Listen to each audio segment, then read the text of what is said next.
চায়। স্থায়ী পরিবর্তনের লক্ষ্যে, আল্লাহর আইন প্রতিষ্ঠার লক্ষ্যে আমরা দৃঢ় প্রতিজ্ঞ।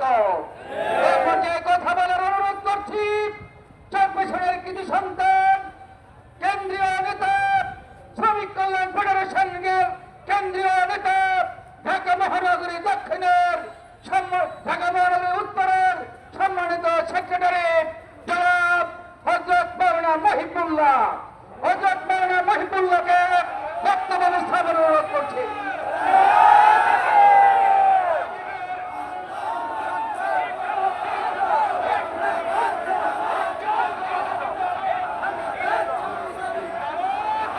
সংগ্রামের সাথীরা বন্ধুগণ, বাংলাদেশ জামায়াত ইসলামী চরপেশন উপজেলা শাখা কর্তৃক আয়োজিত বাংলাদেশ জামায়াত ইসলামী ঘোষিত